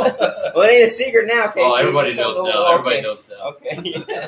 When I separated, and I had another incident after that. That's a different story. But when I separated, my last day, my NCOIC took me and a couple of the other guys to lunch. And he's like, so what really happened that day out of the drop zone? Nope, can't tell you that right now. Yeah. Give me a couple more years, I'll let you know. He retired and I retired. And it's funny because somehow we wound up on Facebook talking to somebody at the same time. And he was like, hey, what really happened that day? I was like, oh, let it all out. Yeah. I'm no longer in the military. I don't care. Tell them all about it, right? That's funny, dude. I've had a few funny incidences like that in the military. You know, shit you do. Hey, what do you got there, Andy? Cup? Coffee cup? Like that? We're official, You man. got your own We got our own coffee cup. No damn coffee in it, though. Oh, you can put water in it. It'd be like on those talk shows where you know they're not drinking any coffee, it's water in it. A little bourbon or something. Yeah, I got a couple cups made. That's cool. Yeah. Might as well give the plug, right? Sure. Toucan Creates, who made that cup. I guess you could take any image, get it put on any of these mugs. They have tumblers. I think they're gonna start doing T-shirts and all that stuff too. But in the description, I'll put the Gmail address. But on Facebook, they're called Toucan Create, and it's like TWOKAN, and then create with a K. And this is our background picture. This is a legit picture on the cup. It turned out nice, man. They do out good good. work. The Is that a owner, local company? yeah, it's a local. Raylene Rosales, she's the owner operator of it. But yeah, if you got anything that you want to get put on a mug, like I said, they do tumblers. Hit them up; they'll be able to do it. And if you want a mug from the Johnny and Andy show, hit us up. We'll get you one. $15. $15. We're gonna make it $50. But yeah, Dude, as soon as Jaden comes up. can, you know, I showed him that cup. I said, Yeah. hey, look, you like that? I said, dude, that's pretty cool. I was like, well, it would have been your logo on there if you would have made it. He's like, man, I'm busy, dude. I'm like, you're busy? So you're an artist? Yeah, he doodles, and I got him an art tablet where you could use it on the computer, you know. And I told him to make a logo for the show. He's like, yeah, I'll do it. He keeps blowing me and Andy off, dude. He's too busy. I got better things to do. Yeah. you know, Yeah. Got Legos to build, or games to Gaming. play. Yeah. Dude, so. But as soon as he gets one, I'm gonna get some merch made up. Oh, I know, right? Get with Toucan Creation, dude. Heck yeah. All right, man. Current events? Anything you want to talk about, dude? Current events. I got one. Uh-oh. What do you guys think about the separating the children from the parents? But you can look at it many, many different ways. Think about how many people are deployed overseas, Right? right? Separated from their families. Oh, yeah. Anytime anybody breaks the law in America, they get sent to jail. Yep. Their kids got to go somewhere. They're separated. So, Child Protective Services or whatever it would be. I think as long as whatever is going on is being done within the letter of the law, there's nothing to talk about, or change the policy. Yeah. Change the legislation. Me, honestly, too, I think all that stuff's coming out because of what's coming up, midterms, dude. Yeah. I think They're trying to focus on something to dissuade the Republicans. Absolutely. Oh yeah. I don't know a whole lot about it, but I mean, all the stuff is they're saying this. It's not new. It's been going on for You're exactly years. right. You know, Yeah, dude. Back some of those you go pictures back- are like from 2004 or something. Yes, and you could go back 3 presidents ago. Yeah. They were still doing this. It's nothing new. You know what is new is Trump's not wanting it to happen anymore, and he's actually signed something urging. Is it the Democrats or the Republicans to agree with it? Yeah, they have an immigration bill. Yeah. But what do you do? Okay, so here's the scenario. What's the fix? Yeah. People cross over illegally. It's gonna happen. Yeah. Even if he gets his wall built somehow, someway, they're gonna find a way. Mhm. So what do? They bring these kids over, right? And what do you do with them? Yeah. That's the thing too. They're saying that the kids aren't separated from their families. They were separated in Mexico, and they're actually bringing those kids over for That's a lot of it. Like prostitution. Yeah. Human trafficking. trafficking. Yeah. And that's what the media doesn't ever cover. They don't Drug mules. Yes, they don't say like, hey, yeah, these kids they're separated from their families, but they were separated from their families back in Mexico. Yeah. It's not like they came over together and got separated. Yeah. They were pulled over by a mule somehow. But let's even if they did come over together, I mean, break the law. I mean, you pay the Yeah. Let's think best case scenario. It is somebody and their kids, and they come over illegally. It's not the child's fault. I agree. No. But that person, whatever their purpose is to get have a better life, whatever. I get it, but they entered illegally. They broke the law. Yeah. Yep. So can't process the child. You have to process the adult, so you get separated. And then now, however they figure out to get them reunited and take them back over, that's fine. But there's a bigger issue. Oh yeah. There's a bigger issue. But I think that's how this world is. They focus so much on molding a issue into a certain agenda. Yeah. And It's then the media, you know how the media runs complicated. with it and Yep. everything. Especially when you show kids, people are like, "Oh, kids, they're gonna get all heartbroken." Yeah, dude. Nobody wants to see kids No. harmed or anything like that. Did you read that article I posted on Facebook There's yesterday? that paramedic that works the border. Yeah, I did read it, man. Crazy, Wow, dude. Wow. Yeah, that was a good one. You should post that on our. But it's true, man. CBP has a really hard job. They're out there for hours in the field. In austere conditions. They're in the military it's a dangerous job. It's a very dangerous job. They have bounties on their heads. Yep. I have a family member that works for. I thought about that when I got out. I looked at their Border jobs. Patrol. No, sir. And it's dangerous. Yeah. It's really dangerous. One of the few Maybe times I was if glad I I didn't spoke speak Spanish. Spanish. Well, a few times I was glad I didn't learn how to speak Spanish. I don't speak Spanish very well. My dad's older brother has a ranch. He's just a few miles from the Frio River in Concan. He has a ranch down there, and he's had illegal aliens come across his property numerous times. And he was one time he was out working on some fence or spraying brush or something. and he had an Australian Shepherd dog. And the dog alerted on something and started growling, and he turned around, and there were some people, illegal aliens, walking down the road towards him. And that dog, like the hair stood up on the back of him, and that dog would not quit growling. Wow. And he just told him, just go. You know, and that dog didn't calm down. You know, so there was something that dog was picking up on. But other times, was a bad guy. but other times they've had him come up to the house, knock on the door, and they give him canned food and stuff like that. And I guess, you know, it's kind of fun. I don't know. Do you remember Robert Quinones? He was a crew chief in the 13th. Yes. His dad was Border Patrol, and in Uvalde. They lived in Uvalde. Well, my uncle's place is like 20 miles from Uvalde. So and I went down there. We went down there and went to Mexico, you know, in the early 2000s when I got here. Partied all the time. But his dad was real cool. His dad knew my uncle, you know, and we got talking, and he said, "You're not supposed to do that. You're not supposed to, you know, give him stuff and everything like that." But my uncle was afraid, he was afraid that they would sabotage his place. If I don't give it to them, what are they going to do? Yeah, what are they going to do? So, it's in his opinion, you know, and his place was a safe place, you know, and so I don't think he really has too much issues with it anymore. But definitely he had illegals come. And he said too, like he would find like little camps where they had been, and they were always real clean.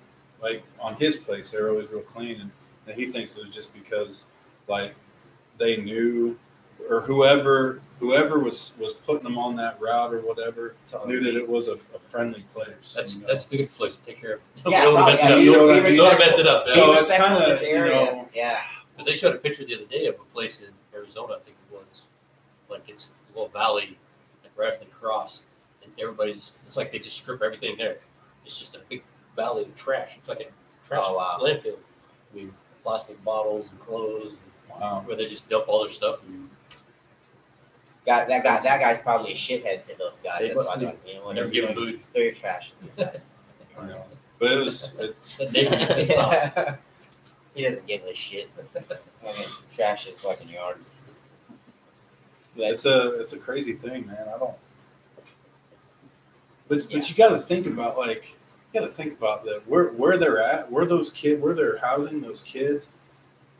It may not be ideal. It may not be a home, but it's better. It's gonna be better where they came from. It's better what where they come from, and a lot of and those who they were with. A lot of those people are coming from Central America, you know, different down in South America, man.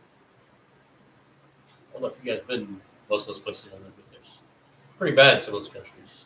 I've been in a few places down in South America. Yeah. I watched this show on YouTube. It's called Expedition Overland. It's these group of guys who they're actually sponsored by Toyota now, and so Toyota gives them like Tacomas and 4Runners, and they do all kinds of stuff to them, lift them, suspension, you know, everything. And then they go out. They did like the McKenzie Highway in Alaska, and they went like. But they camp in their vehicle, they cook off their vehicle, and it's called overlanding. So, well, they did their second series that they put out on YouTube. Yeah, South America. They did South America. They shipped their vehicles from Houston, drove them to Houston. They shipped them to, I don't know, one of those countries down there, and then they went all the way down to Panama. And some of the border crossings were sketchy. When I got to Dias as a load master, one of my first flights was to South America. So we left here, and you know, when you fly to certain countries, you take SPs with you. They call them Ravens, or flying cops. And basically, if you're going, do they even have the Ravens anymore? Yeah, still. Do they? So if you're going to a place that does not have a security infrastructure, you're going to take Ravens. Okay. Because when the airplane lands and the crew goes to, when we go to our hotel, the Hilton or whatever, we leave the SPs on the plane, so they're on the plane the whole flight, the whole trip, day one to the end. Sucks for them, but so we left here. We loaded up. We left here. Our first stop was Honduras. Casey has no problems. I'll see you guys later. So we're flying into Honduras. You know, the pilot comes over. He's like, "Hey, we're 30 minutes out." Like, all right, cool. So I tell the Ravens, "Hey, we're 30 minutes out." Like, all right, and they have this box. It's probably about the width of this, about that high, and So they sit down next to that box, and take the strap off, and they open it up.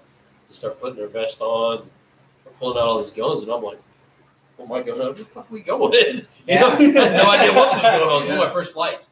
And so I was like, what are you guys doing? Oh, this place doesn't have military, doesn't have no U.S. forces on it, so we have to be here to protect the plane. We had to arm up. Like, all right, cool. So we land, and I mean, on the flight in, I see all these crazy, SAM launchers and everything around the base. Mm-hmm. And so we land, and I was a smoker back then. After we got there, I was like, hey, I want to go smoke. They're like, all right, just go over that gate over there. So I walk out, and we're getting fuel on the plane. So I walk over the gate, and there's a few of the little Honduran military guys around. Yeah.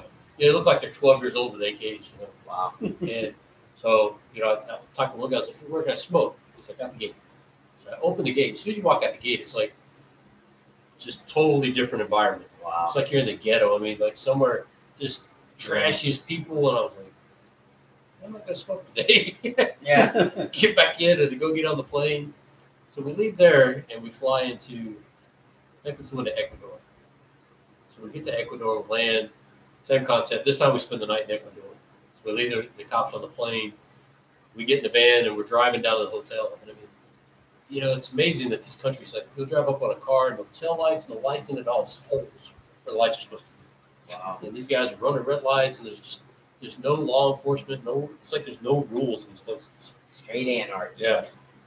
Kids, walking around little boxes selling cigarettes, and like every store would have a teenager in front of it with a shotgun or an AK, and that was their security for the store. Because there wasn't really law. Wow. And we were there during like their voting season, like their election season. Yeah. So we got the hotel, super nice hotel. You get the small certain sections, it's really nice and built up. So we get the hotel, check in, we're like, all right, we're going to eat. So we go downtown to the Strip. And there's this really nice restaurant there that's owned by some fancy soccer player. So we go in, we eat. Really, great food, nice restaurant, good environment. So I go outside to smoke, and I'm sitting out front.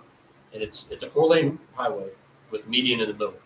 I'm sitting out there smoking. It's kind of late at night, it's dark. And out of nowhere, all of a sudden traffic starts building up going one direction on the opposite side of the road. There's people hanging out of cars, and they got these signs, say vote for whoever, for president or whatever. Like, man, it's crazy. And all of a sudden it becomes all 4 lanes going one direction like that. And there's like people on the cars hitting cars. Like I watched this one guy hit a car, and his front bumper fell off. 2 guys jump out of the trunk, grab the bumper, and throw it on the hood, and they literally get back in the car and go.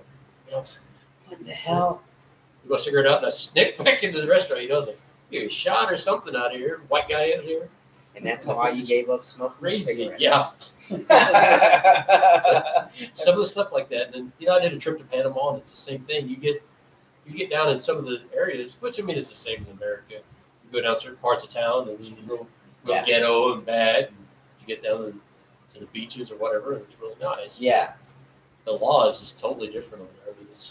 You never know who you can trust and who you can't. Yeah, and being in a foreign country, man, it's just like you said, you're not in the United States. You're somewhere strange. Yeah. Border crossings, sketchy. I did a deployment one time, and we got to go downtown. We used to have to go out base to do when we get stuff in by trucks. We got to go down and work with local deals, the local companies, and just to go through checkpoints through the different militaries on the bases. Mm-hmm. Like we were in K2 in Uzbekistan. We would have to take stuff to, bargain your way through the gate guards. Oh, no shit. Through the other militaries, through the Russians and through the Uzbeks, just to get out the gates and then get back in the gates. Whether it be a box of Pop-Tarts or a case of soda or whatever it was, you always had to take something with you to negotiate. Hey, we're the Americans. Just our ID cards. Like, hey, get in. Here's a case of soda. Here's some There's condoms. a pack of cigarettes. Yeah. Yeah. And I was like, man, this is so Guy who sketchy. gives me condoms. It's always so sketchy. Yeah, Oh, yes. the world out there is crazy. I don't think we've never dealt with anything Yeah, like no. that in our You gotta deployments. be thankful for where we live. Yeah. For sure. Oh my gosh, dude. Well, when I graduated high school, this company came and sold us like senior trips to Cancun, right? Yeah. And I'm like, Sweet, going to Cancun. Like, I paid $900 for 10 days of boozing. Was all it was. Yeah. Straight 10 days of boozing. Well, we get there, and we had no chaperones, no parents, nothing like that. We were just straight up on our own. There's about 15 of us in my graduating class. We get to the hotel, and we're walking up through the front doors, and this, there's a bunch of students there from all over the U.S. that went on this particular trip. And this guy goes, "Man, I just got here yesterday." He goes, "Don't mess around with the police." He's like, "What are you talking about?" He goes, "Because I had to give all my money." He goes, "I came with $1,000. I had to give all my money to get out of jail because he got drunk and retarded." Oh, wow. And they arrested him, put him in jail, and he had to give him. So he had no money. No money? Until he went home. He's like, "Don't." It's like, holy shit. It was fun though, man. So I was at CRW, one of our jobs, you would go, talked about earlier, you'd go all these other different places and inspect cargo, whether it was from someone in the U.S. deploying overseas, or we'd go over to other countries and do their stuff from the States. So we did a trip to Saudi Arabia, and we got called, and I took a 5-man team, and when you go, we take portable weighing scales to weigh the cargo, weight and balances. So those things are each one's probably about 60 pounds. Mm-hmm. We put 2 in a Pelican case. Yeah. Big old Pelican cases. So we took 4 of them with us. We had 4 Pelican cases. Then we have 2 or 3 other Pelican cases, all our paperwork, and all our other stuff. So when we flew over there, we flew commercial. So we flew into, I can't remember what city we flew into. But we flew into one city in Saudi Arabia.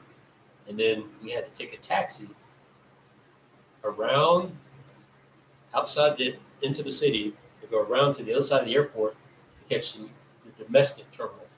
It wasn't a shuttle or anything. It was right across. You had to go all the way around the town. So we landed, and we got held up by I guess they were military, like their customs guys. Yeah. They didn't understand what our scales were for. We tried to explain. We had all these orders and all this stuff from their government saying we were coming in. They thought they were bombs, dude. They didn't know if we were there. I don't know, weighing drugs, trying to ship drugs. I don't know. Yeah. Or they were thinking that we could use those scales to weigh our drugs. They were trying to keep our stuff, is what they tried to do. No shit. So we had only a certain amount of time to get from one airport to the other to catch our flight. And these guys had us held up in there for like an hour. I mean, I was in there trying to talk to these guys, "Hey, you go let our stuff go. I'm going to make some phone calls. Somebody's going to." So we wound up calling one commander, and he called their commander. And then, eventually some general called and was like, "Let them go." Yeah. So they finally let us go.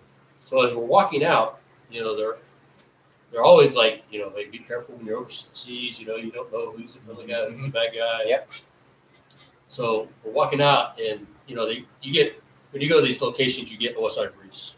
What to look for. Are you in civilian clothes? Yeah, you're all in civilian clothes, but I mean, you stand out. Yeah, right. 5 white guys, and one Mexican guy, whatever, and all these big black Pelican cases. Yeah. And so we roll up in there, and we're walking outside, and they're like, "Yeah, when you first come out into the airport in the open, there's going to be a lot of guys there that are going to be like, 'Hey, $5 will take you to the other side of the base,' or whatever." Yeah. So we're walking out, and he's like, "Just go to the actual outside the door. That is a taxi line. Go there, and that's the taxis you get. Don't go with anybody else." Yeah. I'm like, all right, cool. So I got 2 young airmen. I think they were 1-stripers. Yeah. So they're pulling their Pelican cases, their luggage, and as soon as we get out the door, I'm like, all right, there's a taxi guy. And I go over, stop talking to him, and I look up, and those 2 guys are chasing 2 Saudi guys who have their Pelican cases. Oh, they've taken their cases. They just walked up to them and grabbed their cases. "Oh, you follow me, I'll give you a ride." Was trying to jack their stuff. And I'm like, what the? So I'm running out here like, "I got about the guys, and shot, what's going to happen?" Yeah. Some foreign country. That's crazy. But luckily, there's a security guy there, and I get to grab him like, "Hey, that guy, we don't want him. We want to be here." Yeah. He goes out there, and they tried to, "Oh, these guys said we were going to give a ride. You got to pay us money." And, we're not paying you the money. Yeah. So it's. You think those guys were legit? You don't know. Even the guy we rode with, the whole trip, I'm like, yeah, maybe I should have went with those guys. I don't want to die. Please take me to the airport. This is taking a long time. So when I was in the deed, I went to the community center or whatever and signed up for a trip. Office trip, yeah. And it was like where they took us out in the desert and SUVs, and Oh, you told me dude, about this. it was All the dune roads and everything. yeah. So you get out there. Well, so you walk. They bus you to the gate, and then you go out there and you hand the dude $75. In America, it don't matter. Yeah. It's cash. Money's money. Yeah. Yeah. And you load up in there, and he starts playing rap music because he thinks that's what we want to listen All to. Americans love rap Yeah, music. all Americans love the hip hop. So then once everybody gets loaded up, there was like 8 vehicles. And we're in this huge convoy, and they're hauling ass on the highway. And then all of a sudden, they just kind of pull off the highway and start deflating their tires so they get better traction, And then they just take off into the desert, and doing like crazy stuff on the dunes and everything. And I'm like, I'm gonna end up on Al Jazeera, man. Get my head cut off. That's the way I felt. That's Saudi Arabia. That's Yeah, it's just so. I shouldn't laugh about that, but it was just the way you said that. But Like, whenever they let us go off base, so it said that you need to, like, there were certain areas that you didn't go to at night, Yeah. And so, well, how am I supposed to know, like, what if I'm in that Yeah, you area don't when know. this dude's driving, right? So, No. anyways, we get to a point, and they had like a little camp set up, and they fed us, and you could go swim in the ocean, and they had a camel and a hawk, and it was a real chill thing. But then when we load back up, it's dark, and they're driving through the desert again. Like, I don't even know. And it's how dark, they do it. right? It's dark, Yes, dark. dude. And then we pull up to some building, and there's a bunch of cars, and there's a bunch of Hajis running around, and they're riding 4-wheelers, and just there's loud music playing, Yeah. and it was really eerie. But they had stopped at this shop to air the tires back up before they took us back to the base. You get like, I was real nervous, and I got comfortable, and then once it was dark, man, I was just like, oh man, I can't wait to get back on base. Get back to the base. And it's funny how something that happens in the world changes your outlook on all that stuff. Back before 9/11, I was over there. We lived off base basically. I mean, every time we got a chance, it was like, here's your keys, go off base wherever you wanted. In the UAE. Back then there was still, you still had Osama who had a bounty on Americans' heads. Yeah, but I don't think it wasn't in your head. Nothing had ever happened to an American really. So we used to, we lived downtown. Every time we got a chance, we went downtown, 1 or 2 guys, went to the clubs, went and did everything, go to the beach, just hung out and chilled with everybody. It wasn't no big thing. But 9/11 came, and every time you went somewhere, what's going to happen to you? Yeah. And it's not that way. And even after we took that trip to Saudi, that happened at the beginning of the trip. In the middle of the trip, we wound up, going out with a couple of guys that were stationed there, civilian guys, and we went down to this one village, and we kind of got lost going to the village, and we wound up on the top of this hill, and there was an entrance to a military base, and this, I think he was a major in the Saudi Air Force or Army. He'd come out the gate, and he was leaving, and he saw us, and he stopped his car, and he came over to us. He's like, hey, what are you guys doing? We're like, oh, we're looking for this village. We're going to go sightseeing. Oh, you guys follow me. I'll take you there. Yeah. Okay. Yeah. He's like, that's about an hour down the road. So we follow him, and so we get down there. And then after he takes us to the place, he's like, oh, you guys want to, after you guys done, come to my house. I'll give you my directions. I'll have my wife and my kids cook you guys meal. No shit. And Took care of you guys? He wanted to take care of us. It was kind of sketchy for us, so we didn't go. But he gave us a story like, he told us, hey, we understand that you guys don't feel comfortable and safe in our countries, but when we invite you into somewhere and you're in our country, now you are our guest. Okay. We are going to protect you. We're not there to hurt you. We're going to protect you. And even though he told us that it makes for a little bit better, but it's still, there's something in the back of your mind. Yeah, there's always something in the back of your head. He's advising We've done stuff to these countries, and we've been in here and done this stuff, so we still don't feel 100% comfortable. My dad was like, why the hell are you going off base? What is wrong with you? And that's at that place we, I don't want to say we lived off base, but we had a house that we stayed in that was on another small base. It was like a State Department facility, and then we had to drive over to the Saudi Air Force base and do the inspections. But there's guys at the Saudi base that there's like 2 or 3 military guys, like the colonel and the master sergeant. They live off maintenance guys. They live over there where we do, but they work at the base. Oh, okay. So, every day they make the drive as vehicle as one uniform at the base. But they're like liaisons for the Saudi Air Force. Gotcha. But, and while we were there, we got to, kind of our counterparts in the Saudi Air Force, people who do our jobs. We got to help them out and teach them some stuff that we do. They showed us the way they do stuff. And they invite us into the shop. We got to eat breakfast with them, sit down on the big rugs and just eat food and stuff. I mean, it's a cool life experience. Sure. You'll never get anywhere else. And, stuff like that's, Yeah. You'll never get anywhere else. Pull in, absorb their culture a little bit. I will say that those dudes that was doing that Arabian adventure, that was driving the vehicles, they were very, very nice people. Yeah. Very hospitable. Want to make sure you're comfortable, and before they cut your heads off. Yeah. And that's the way it was cool. I feel the same way. Cool, everyone I ever encountered over there, whether it was Saudi or Bahrain or UAE, I never had anybody that I felt was really against me. They always gave me a good warm fuzzy, and made me feel comfortable and invited. Hell, I felt more unwelcome when I stationed in Germany than I did over in the desert. German people kind of rude. German people don't like Americans. Some of them, the other people especially. You should just tell them you're part German. You should just tell them you're German. I had a lady yell at me, told me to go back to America one time. Yeah. Like, Germans don't have hillbilly accent.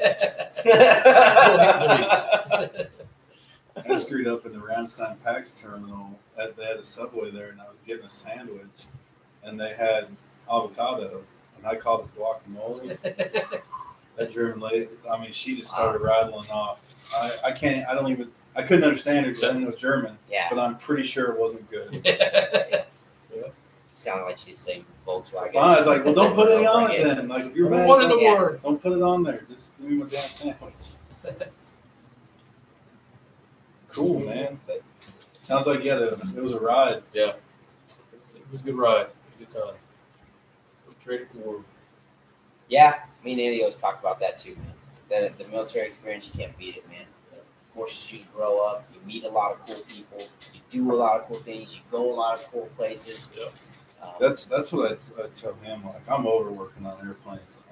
It has its moments where it's cool, man. But I'm over it.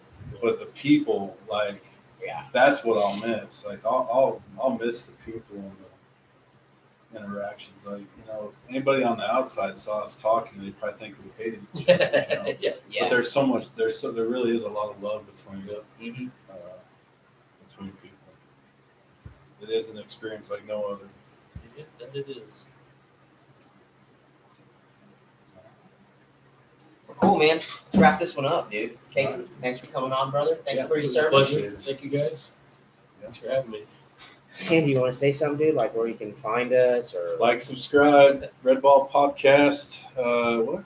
Oh, YouTube, Facebook, Instagram, Facebook, all Instagram. that good stuff. Check us out. Don't forget to check out Toucan Create, and I'll put a little description down there at the bottom too. So, and the email address if you want to get a hold of them, so they can put something on a mug or a tumbler for you. But yeah, we're out. Later.